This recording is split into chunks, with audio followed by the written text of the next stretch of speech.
Mengapa ghulu ataupun melampau itu ditegah dalam Islam? Ghulu ataupun melampau itu ditegah dalam Islam kerana ia boleh merosakkan agama dan memenatkan fikiran dan tubuh badan orang yang terlibat dengannya. Bahkan, sikap orang yang melampau ini akan menyebabkan masyarakat merasa keluh kesah dan tidak selesa. Bahkan ada setengah masyarakat lagi yang mungkin lurus ataupun tidak ada pengetahuan agama yang mendalam ataupun terlalu mengikutkan emosi, akhirnya terjebak untuk mengikut jejak langkah golongan yang melampau dan akhirnya mereka juga menjadi golongan yang melampau. Bagaimana kita nak melihat isu tentang melampau ini sebagaimana yang tercatat dalam kehidupan Rasulullah SAW, pengalaman baginda berhadapan dengan sikap yang melampau. Dalam hadis daripada Anas bin Malik menjelaskan, telah datang 3 orang lelaki bertandang ke rumah Rasulullah SAW. Mereka bertanya kepada isteri Rasulullah SAW tentang ibadah baginda ketika mereka di rumah. Pertamanya, untuk apa mereka bertanya? Jadi sebab mereka ada satu perasaan bahawa nak membandingkan bagaimana ibadah Rasulullah dengan ibadah mereka. Kemudian apabila diberitahu tentang amalan Rasulullah ketika berada di rumah, seolahnya mereka memperkecilkannya. Sebagai contohlah, kalau ayat kita kata, itu aja, contohnya. Mereka mengatakan, di manakah kami kalau hendaklah dibandingkan dengan ibadah yang dilakukan oleh Nabi? Padahal baginda telah diampunkan dosanya terdahulu dan dosanya yang kemudian. Salah seorang daripada mereka pula mengatakan, aku akan menunaikan solat sepanjang malam. Seorang lagi mengatakan, aku akan berpuasa selama-lamanya dan tidak akan berbuka.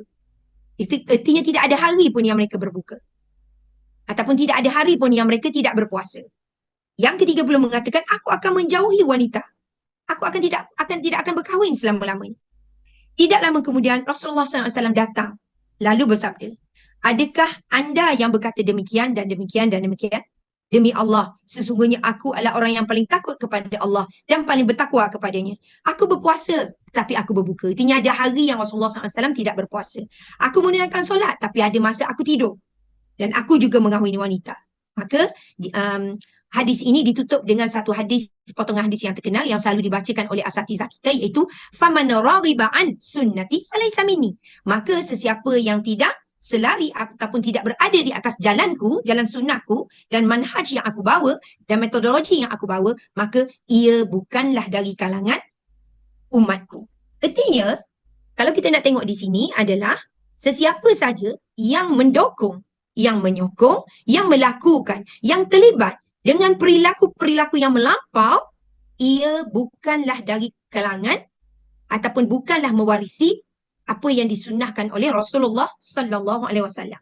Kerana kalau kita tengok roh sunnah Rasulullah SAW itu, rohnya adalah kesederhanaan. Kerana apa? Kerana kesederhanaan itu boleh menjamin bagaimana masyarakat itu secara peringkat demi berperingkat ataupun sunnatut tadarruj, secara berperingkat demi berperingkat, mereka boleh memahami Islam, boleh beramal dengan Islam dan akhirnya boleh menjadi manusia yang paling bertakwa di sisi Allah SWT menurut ataupun sebagaimana kemampuan diri mereka masing-masing. Jadi tidak ada orang yang boleh merasakan bahawa mereka lebih mulia, lebih hebat, lebih Islam dan lebih terjamin kedudukan mereka di akhirat lebih daripada orang mukmin yang lain. Jadi kisah Rasulullah sallallahu alaihi wasallam ini hendaklah kita ambil pengajaran dan saya nak tutup dengan firman Allah Taala daripada surah Al-An'am ayat 153.